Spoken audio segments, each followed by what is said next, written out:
महाभारत का 133 एपिसोड है, next part अभी मिला है। लास्ट में तो कृष्णा जी ने एक सोल्यूशन दिया है, हल बताया है कि भाई अर्जुन तो किडनैप नहीं कर सकता, लेकिन ये कर सकती है सुभद्रा। तो देखते हैं भाई क्या होता है। प्ले करें।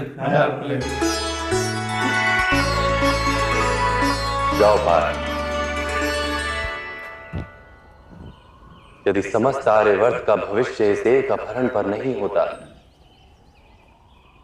तो इतने बड़े प्रपंच को कदाचित मैं नहीं करता।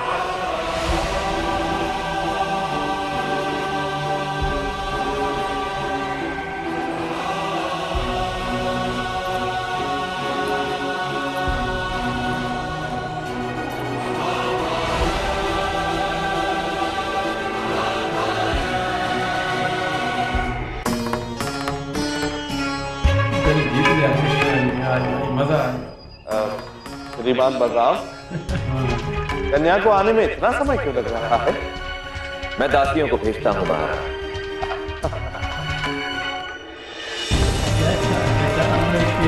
शीघ्र चलो सारथी।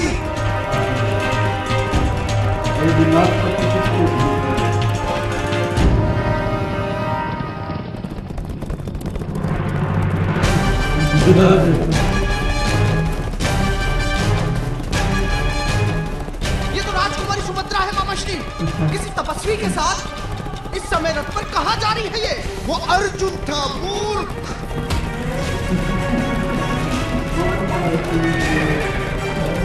वासुदेव कृष्ण, इस प्रपंच का परिणाम भुगतना होगा। वासुदेव, शीघ्र ही द्वारका पहुंचना होगा। श्रीमान बलराम जी, सप्तपदी का समय हो गया है। राजकुमारी सुभद्रा को लग्न मंडप में बुलवाइए। श्रीमान बलराम, किस बात का विलंब? कन्या मंडप में क्यों नहीं आ रही? किस प्रकार आ सकती है कन्या महाराज? द्वारका से इतनी दूर जो है वो, और दुर्भाग्यवश उसका रथ द्वारका से विपरीत दिशा में दौड़ रहा है। गांधाराज, आपका कहने का तात्पर्य क्या है? मैंने और दुशासन ने स्वयं अपनी आंखों से देखा श्रीमान बलराम। प्रथम तो मुझे प्रतीत हुआ कि रथ अंकुश से बाहर हो गया है, किंतु अब प्रश्न ये उठता है श्रीमान बलराम कि क्या रथ अंकुश से बाहर हो गया था या स्वयं राजकुमारी सुभद्रा अंकुश से बाहर हो गई है? आप मर्यादा भूल रहे हैं गांधाराज।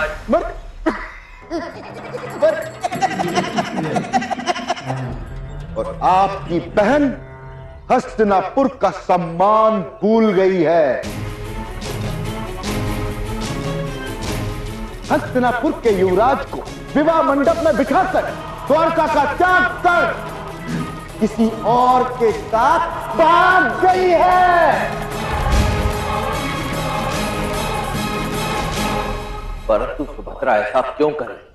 उचित प्रश्न है, किंतु इसका उत्तर आप अपने अनुज वासुदेव कृष्ण से पूछिए। रुद्र यादव, जाकर देखो कान्हा कहां पर। यही हूं बड़े भैया।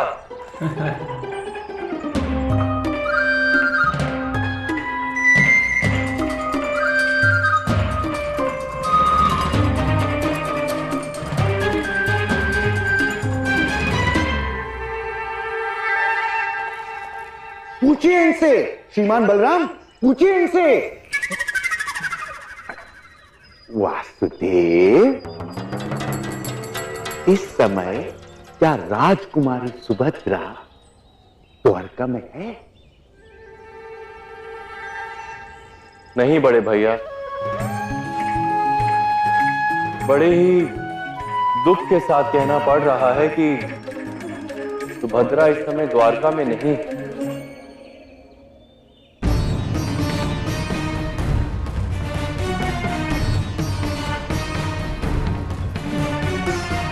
द्वारिका में नहीं है? तात्पर्य कहां है वो और कब लौटेगी? क्षमा कीजिए महाराज, ये द्वारका के लिए बहुत ही लज्जा की बात है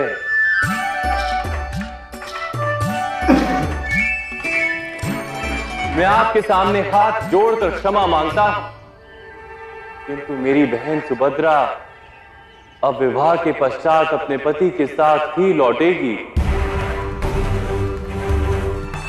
विवाह करके लौटेगी? ये क्या चेष्टा है श्रीमान बलराम?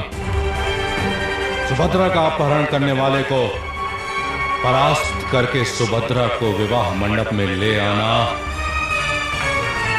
यह आपका उत्तरदायित्व है। आप उचित कह रहे हैं कुमार दुर्योधन। कान्हा, अभी तक यादव सेना आक्रमण के लिए सज्जित क्यों नहीं हुई? सेना तो अभी सच कर दूं बड़े भैया, किंतु एक दुविधा है।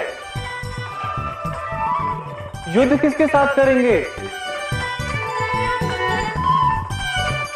जिसने अपहरण किया है वो तो निशस्त्र है और एक स्त्री है, और जिस योद्धा के हाथ में शस्त्र है उसी का तो अपहरण हुआ। बड़ी ही विकट समस्या है।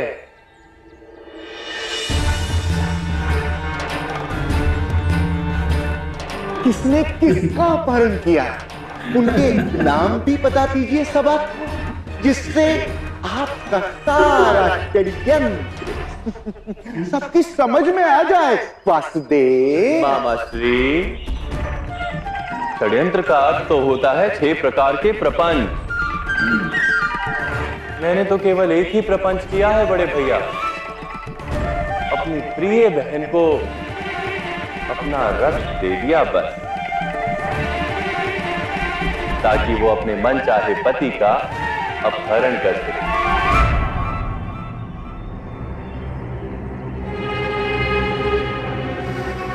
और वो मनचाहा पति कौन है जानते हैं महाराज? पांडु पुत्र अर्जुन।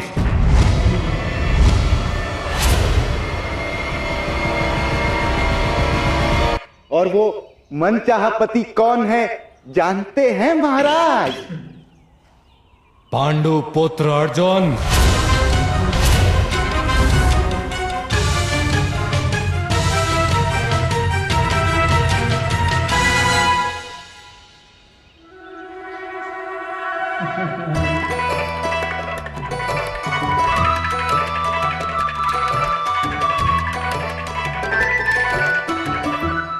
कान्हा, खुश है भाई। तुम्हारी इन लीलाओं के कारण किसी दिन मुझे धरती के गर्भ में उतरकर अपना मुंह छुपाना पड़ेगा। बड़े भैया वो तो निश्चित है, और उसका स्थान भी निश्चित है।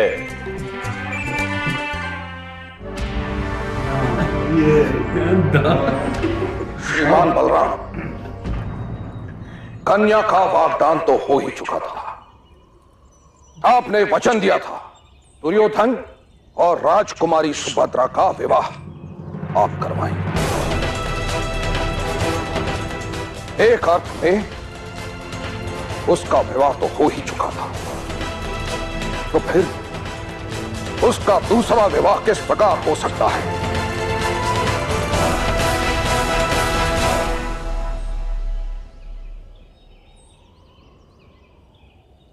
क्षमा कीजिएगा महामही,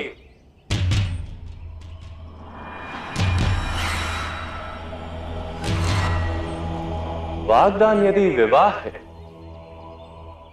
तो सप्तपदी की आवश्यकता ही क्या है? वागदान का अर्थ है माता पिता की अनुमति, किंतु विवाह तो कन्या और वर की स्वीकृति के बाद ही संपन्न होता है। वागदान को विवाह नहीं कहा जा सकता महामही।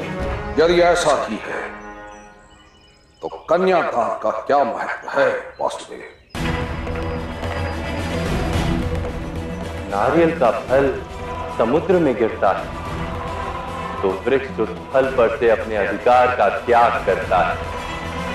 फिर कौन से तट पर जाना है, कौन सी भूमि में वास कर नया वृक्ष बनकर उगना है, ये निश्चित केवल वो फल और उसकी नियति करती है। कन्यादान में भी माता पिता अपनी कन्या पर से जो अधिकार था उसका त्याग करते हैं, किंतु किसके अधिकार को अपने पर मान्य करना है ये निश्चित केवल वो कन्या करती है। मेरी प्रिय बहन सुभद्रा ने भी ये स्वयं निश्चित किया और यादवों की ओर से मैंने इसके निर्णय को स्वीकार किया। हस्तिनापुर के साथ तो अब केवल शत्रुता ही होगी वासुदेव।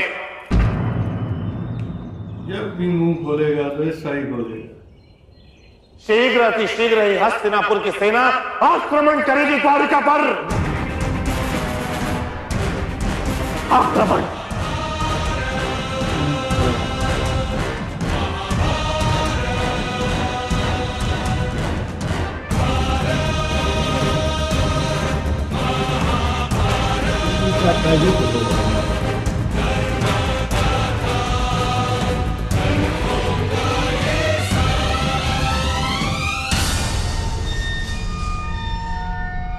और भी पागल हो गए। कृष्णा जी की द्वारका से युद्ध करेगा भाई, तेरा सर फट जाएगा, ऐसी बात करता है।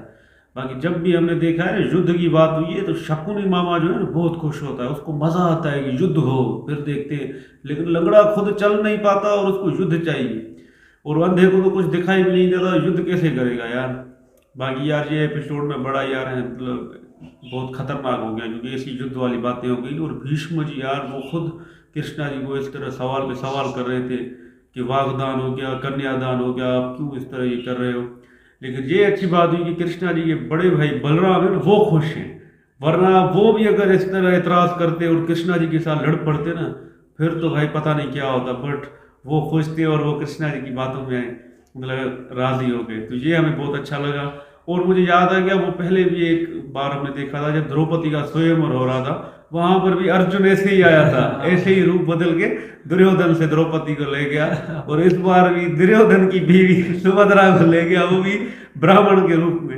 ये बात यार मुझे बहुत अच्छी लगी, दुर्योधन के साथ ऐसा ही होना चाहिए, वो लायक की इसी के। नहीं यार सच में बहुत अच्छा हुआ यार, कृष्णा जी ने दिल जीत लिया। अभी भी सामने आकर सब कुछ बता रहा है ना कृष्णा जी भाई, कहीं अपनी बातें से पीछे नहीं हट रहा भाई। कृष्णा जी जो भी बात है वो सीधी बता रहा है भाई। वो जो उसका बड़ा भाई बलराम है वो भी खुश हो गया ना, उसकी मुस्कुराहट ने भी दिल जीत लिया भाई। ये कृष्णा जी आपकी वजह से कहीं मुझे जाना ना पड़ जाए यार, बड़ा मजा आया। जो कृष्णा जी की बातें थी ना भाई जबरदस्त। विष्णु जी को भी समझा रहे थे कि भाई ऐसे नहीं, जो मैं बता रहा हूँ वही है भाई। आज मजा आ गया, विष्णु जी भी खामोश होकर देख रहे यार आज कृष्णा जी ने बड़ा अच्छा काम किया, मेरा दिल खुश हो गया भाई, जबरदस्त। भाई मेरे तो दिल वैसे ही खुश होगा, कृष्णा जी ने जो भी फैसला करता है वो अच्छा ही होता है। जो भी फैसला होता है ना वो बिल्कुल कृष्णा जी अच्छा ही करता है। आज बलराम जी ने भी बोल दिया भाई अच्छा हो गया, तो महाविष्णु जी ने भी उसको सवाल जवाब पूछ रहे थे मगर उसको भी बोल दिया भाई ऐसा होगा। बाकी महाराज धृतराष्ट्र वैसे ही अंधा है, तो आज द्वारका से साथ बोला युद्ध करूंगा। तो हमने देखा है कृष्णा जी का एक मर्तबा युद्ध, एक राजा को ही टकला कर दिया, तो इस मर्तबा तो हम देखेंगे तो महाराज धृतराष्ट्र टकला किसके लगेगा, वो अच्छा लगेगा। पागल हो गए, सटिया गया, लंगड़ा और अंधा दोनों लड़ेगी यार, ये कमाल हो गया। हाँ वही उंगलियों में चलता है ना वो फिरनी जैसी होती है, दौड़ा देती है। बड़ा मजा आ गया भाई, ये वाला सीन भी देखकर बहुत अच्छा लगा। ये जोड़ी बन गई और भाई लड़ाई भी नहीं हुई, मजा आ गया। लड़ाई होगी है, मुझे युद्ध का आह्वान दिया है अंधे राजा ने। देखेंगे भाई नेक्स्ट एपिसोड आपके साथ। अगर अच्छा लगे लाइक शेयर सब्सक्राइब जरूर करें। Thank you.